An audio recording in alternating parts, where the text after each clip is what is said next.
Espace TV, les grandes gueules, tout sur les dessus de l'actu.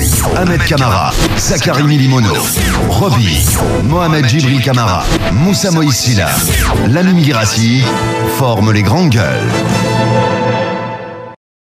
Bonjour à tous, le plaisir pour nous de vous savoir nombreux à l'écoute de cette émission, mais aussi devant la lucarne joyeuse pour suivre cette émission, Les Grandes Gueules, une émission à retrouver tous les soirs quand il est 18h en prime en rediffusion sur la 99.3 sur cette antenne Sud FM, une émission également à retrouver tous les soirs quand il est 22h.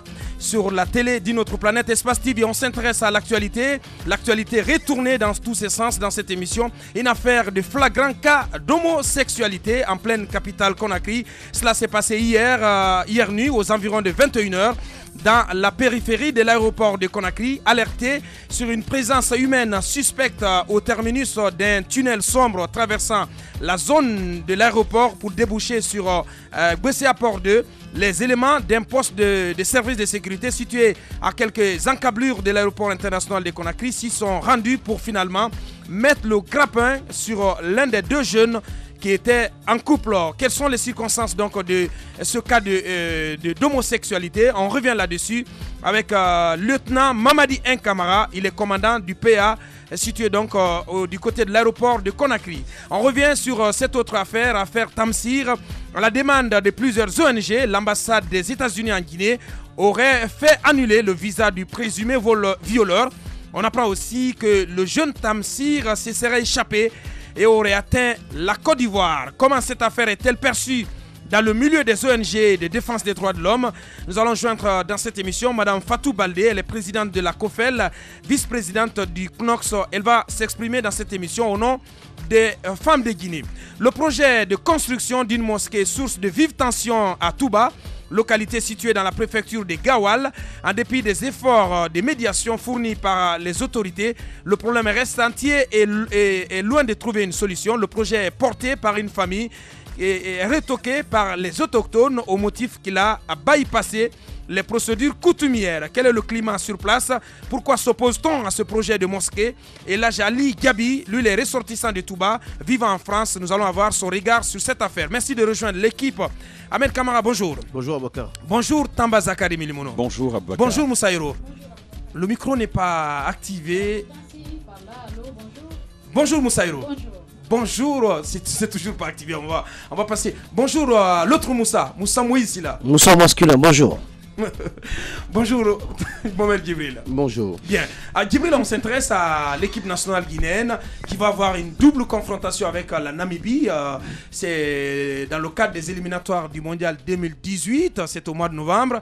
Le sélectionneur Louis Fernandez a sorti une liste de 20 joueurs, et parmi lesquels figure Ibrahim Traoré. On apprend ce matin que le joueur de Mönchengladbach ne reprendra pas à la convocation de Fernandez. Eh bien, ce sont nos confrères d'Afrique-foot.com qui nous apprennent cette information. C'est important de rappeler que sur la liste fournie par le sélectionneur Luis Fernandez figure effectivement le nom de Ibrahim Traoré, mais encore une fois, Ibrahim Traoré ne devrait pas répondre à l'appel du sélectionneur. C'est bien de mettre ça au conditionnel. Oui, ne devrait pas répondre à l'appel du sélectionneur, ce qui risque de doucher encore l'enthousiasme des supporters du Sili qui s'attendent bien évidemment au retour du feu follet de cette pièce maîtresse de l'équipe nationale guinéenne, le Sili de Guinée.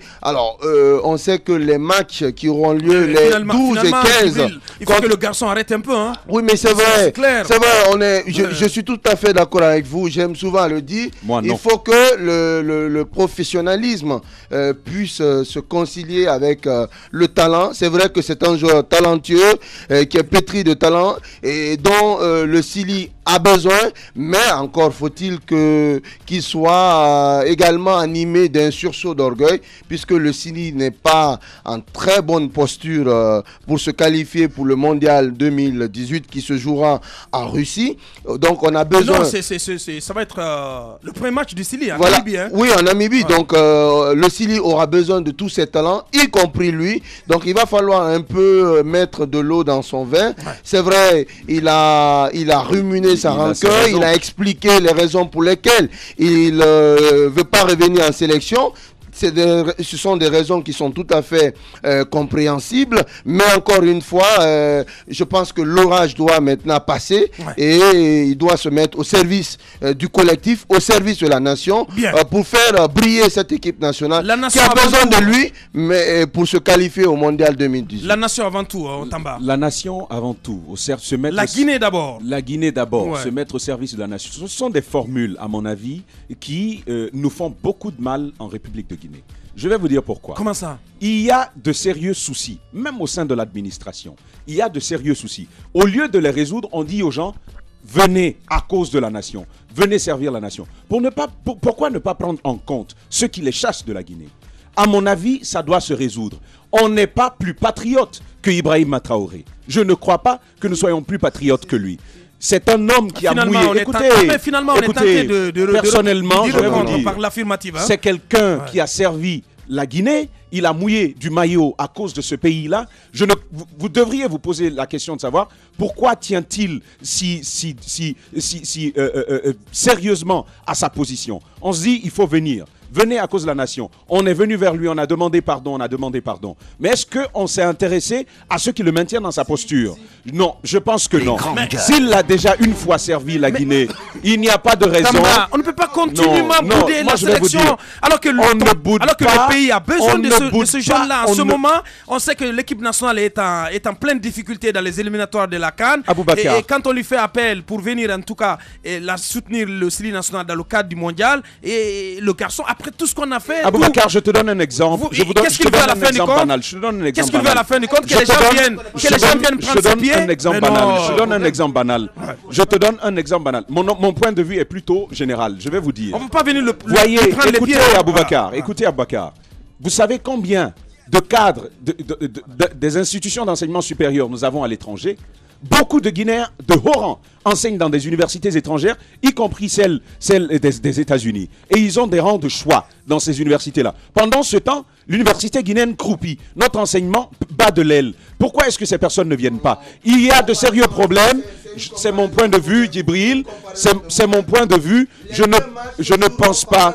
Je ne vois pas pourquoi le gars sans tête a resté dans cette posture. Je t'ai écouté, permets-moi de terminer. Parce qu'au début, on l'a tous soutenu, Ibrahim Traoré, mais... On l'avait soutenu. Voilà, mais personnellement, il faut qu'il se ravise un peu. Personnellement, je pense qu'il faut qu'on sorte des grosses formules. La Guinée d'abord, et enlever le problème qui empêche des Guinéens qui aiment la Guinée comme nous de revenir au pays. Qu'est-ce qui l'empêche? Qu'est-ce qui l'empêche? Posez la question à Ibrahim Traoré. Non, mais non. Vous êtes en train de... Tu es journaliste, tu dois le savoir. Mais vous posez la question. Ben alors dites-le. Mais il a dénoncé des situations. Au sortir de la CAN, Tamba. Nous avons rencontré Aboubacar, toi et moi. Oui, bien sûr. Toi et moi, nous avons rencontré... Au sortir de la CAN. Toi et moi, laisse-moi placer ça. Nous avons rencontré, toi et moi, un joueur du Chili national. Mais sa parole n'est pas... Toi et moi, nous avons rencontré un joueur du Chili national. Oui. Nous l'avons écouté. Alors qu'il nous répondait, si tu as encore bonne mémoire, qu'est-ce qu'il nous a dit?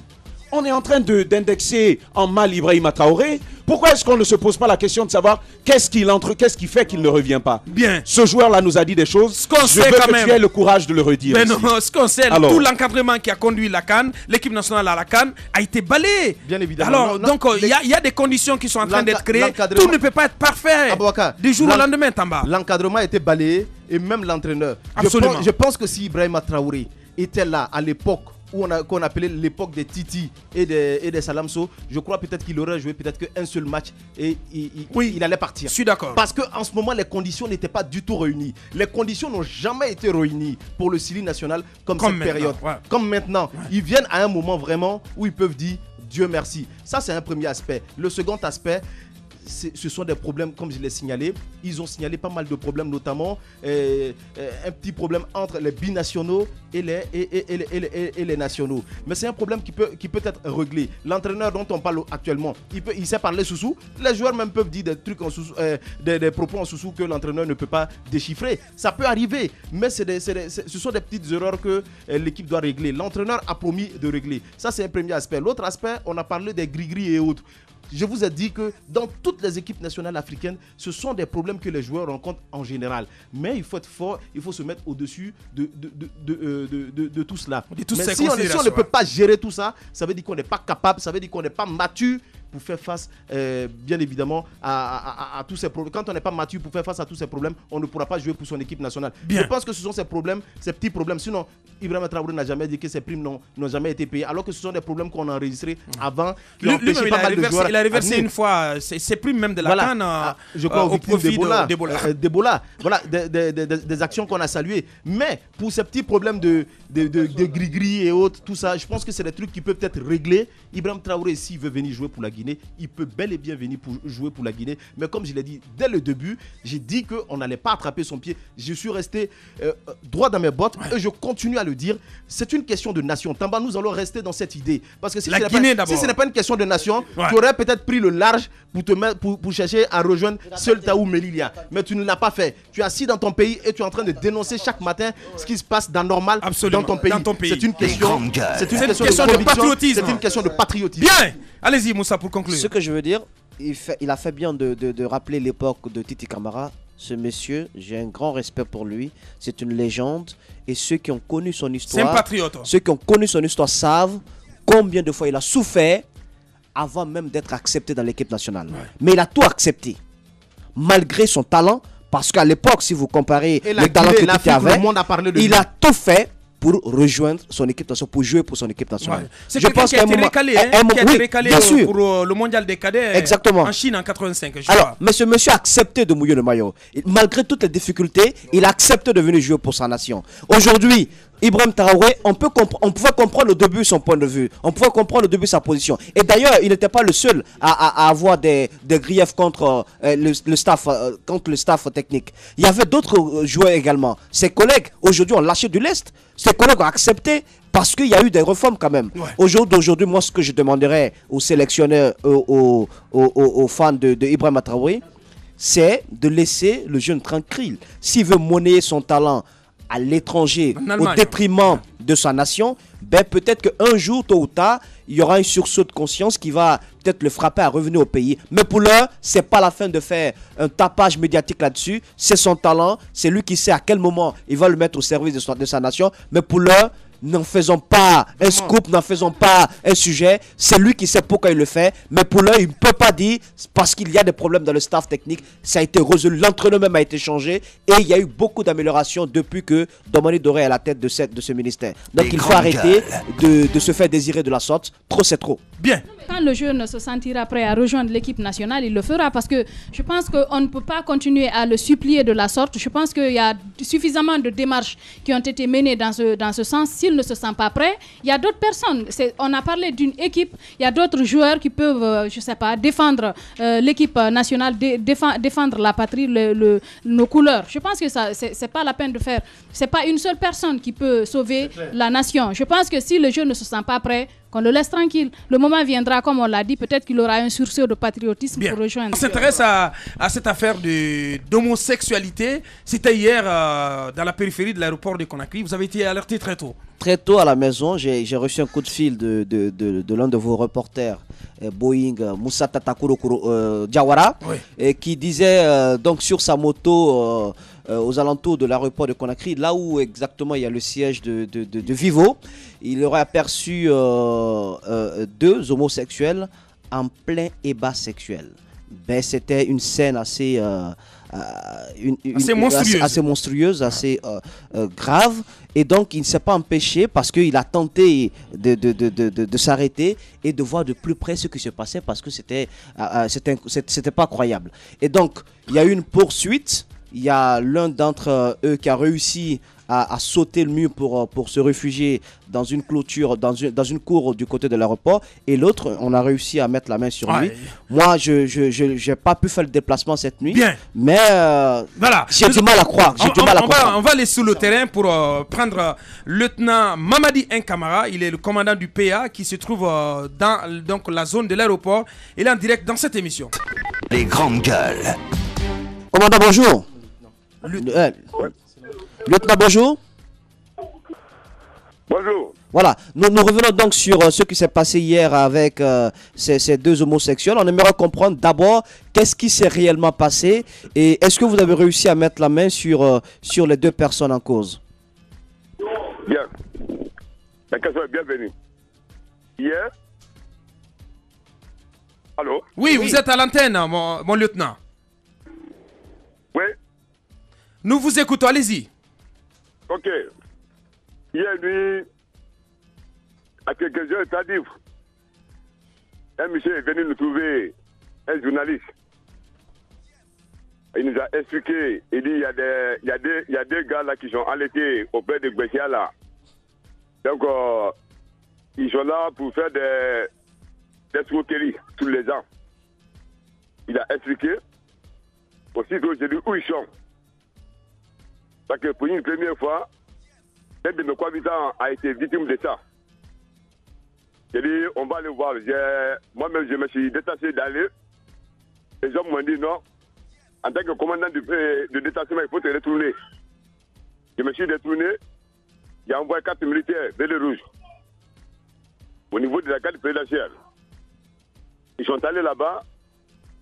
Ils ont fait quelques temps. Aussitôt, il y a un qui est pris. Donc, ils ont pris un. Mais il était nu. Sans slip. Ils nous ont donné de faire des rapports sexuels. C'est-à-dire, pas une femme. Mais entre les deux jambes. J'ai dit, bon, vous ramenez. Ils sont venus avec lui. J'ai appelé immédiatement le commandant de la protection à la présidence. Je lui ai expliqué, j'ai dit, mais conduite à tenir. Il dit, oui, d'ici il y a la gendarmerie là-bas. Vous les envoyez là-bas, ils n'ont qu'à faire les auditions.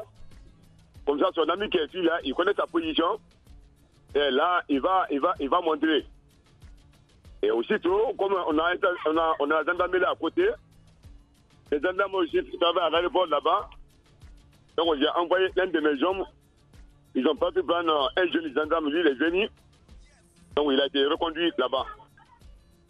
Donc, c'est ça qui est passé hier nuit.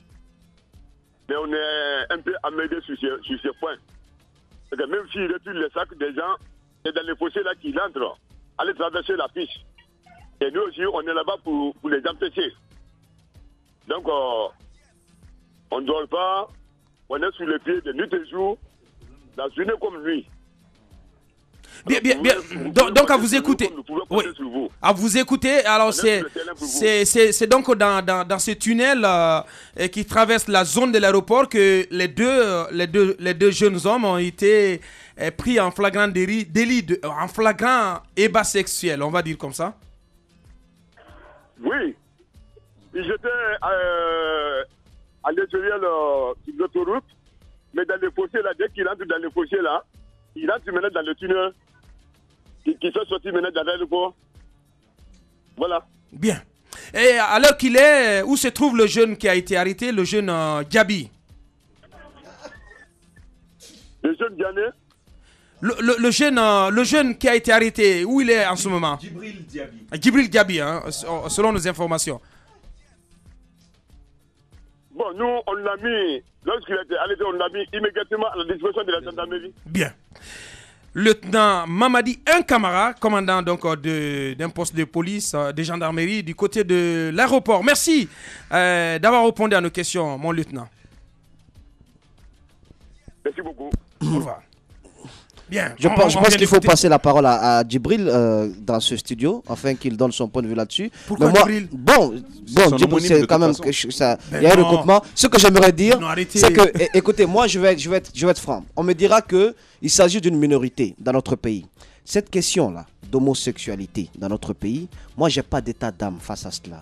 Je pense que si nos textes de loi apparemment sont flous là-dessus, je ne sais pas si nos textes de loi parlent du traitement qu'il faut infliger aux homosexuels. Pas du tout. Donc si c'est flou, eh bien, c'est la société qui risque de prendre ses responsabilités. Et ça, la réponse risque d'être assez disproportionnée. Bien, on va écouter, Donc, le juriste. Non, sur la question. J'ai pas envie d'aller dans les aspects juridiques. Je veux juste donner mon point de vue. Oui, ton point de vue. Oui, c'est ce qui risque de se faire. Ouais. C'est la société qui risque d'apporter une réponse. Oui, on a et vu ça cette dans notre réponse risque d'être disproportionnée. Bien. Parce que nos textes de loi sont flous là-dessus. Mais encore une fois, l'homosexualité ne fait pas partie de nos coutumes. Ça ne fait pas partie de nos traditions. C'est une pratique importée. Nous ne pouvons pas, moi je ne peux pas cautionner de telles pratiques chez nous, même si je ne suis pas pour la violence qu'on pourrait exercer sur ces homosexuels, je ne suis pas pour les tortures sur ces homosexuels, mais je dis, ceux qui s'adonnent à cela, et les grands consommateurs, ce ne sont pas les pauvres, ce sont les nantis, c'est ceux-là qui sont dans des bureaux, qui sont bien cravatés, ce sont eux les consommateurs de ce genre de pratiques obscènes. Alors c'est un vaste réseau, mais il faut mettre fin à cela, mais de façon énergique. Bien. Parce que c'est assez grave. Bien. Mohamed Djibril, donc l'homosexualité est une réalité en Guinée. Que disent les textes de loi? En fait, il faut dire qu'est-ce qu'en court des homosexuels? Il faut dire globalement que notre arsenal pénal n'a pas beaucoup évolué depuis 1998. À part la dépénalisation de l'adultère, l'arsenal pénal guinéen n'a pas évolué. Vous vous souvenez, Moussa a souligné un aspect très important. Vous vous souvenez en 2008, lorsque Keboulo avait arrêté des prostituées, oubliant que notre législation pénale n'incrimine pas la prostitution. Donc, certains même à l'époque avaient fait l'amalgame entre le proxénétisme et la prostitution, parce que c'est le proxénétisme qui est incriminé par notre législation. Oui. Par rapport à l'homosexualité, il est dit dans le code civil guinéen que le mariage c'est l'union d'un homme et d'une femme. Donc, ce qui exclut de fait l'homosexualité. Mais quant à la peine infligée aux homosexuels, j'avoue que notre législation est assez confuse là-dessus. Peut-être que Moussa, avec l'évolution des nouvelles donnes, le législateur réfléchira davantage sur cette question afin de préciser les peines que doivent encourir les homosexuels. Qu'il faut prendre en compte. Un mot rapidement avant de clore. C'est une réalité. Je pense que Moussa Moïse l'a dit. Les autorités sont là pour ça. Le législateur est là pour ça. Il faut qu'on pense sur cette question, qu'on réfléchisse à cette question, qu'on crée des lois par rapport à cette question. Mais il n'est pas question, par exemple, que de prendre des personnes et de les jeter, par exemple, en pâture. Ou de les brûler. Ou de les brûler vifs. C'est pas possible. Ouais. Les autorités sont là pour ça. La loi est là pour ça. Les personnes ne doivent pas se rendre justice. Il y a une chose que j'ai condamnée. On a photographié ces personnes et on les a mis sur les réseaux sociaux. Les personnes, quel que soit le crime commis, les personnes ont des droits. Ils ont fait des choses qu'il ne fallait pas. Le droit à l'image. Ils ont commis ils ont fait des choses qu'il ne fallait pas, qui ne sont pas reconnues par la religion, qui ne sont pas reconnues par les lois guinéennes. Il faut les juger et les condamner. Mais ils ont les droits. Merci bien, ils ont droit à l'image. C'est Moussa Hiro qui le dit. Merci donc de continuer à nous suivre. Dans un instant, on revient. Vous continuez à réagir au GG 8037 où vous faites le 657 39 13 13 où vous allez sur le site de la radio, le www.espacefm-guinée.info. Et nous prendrons en compte vos réactions dans un instant. 3 minutes de pause. Derrière, nous parlons de l'affaire Tamsir. Et puis, nous rentrons du côté de Touba. Dans un instant. 9h, 10h30 sur Radio Espace Guinée. Retrouvez les grandes gueules ou le débat citoyen sur la radio d'opinion. Savoir et comprendre l'actualité.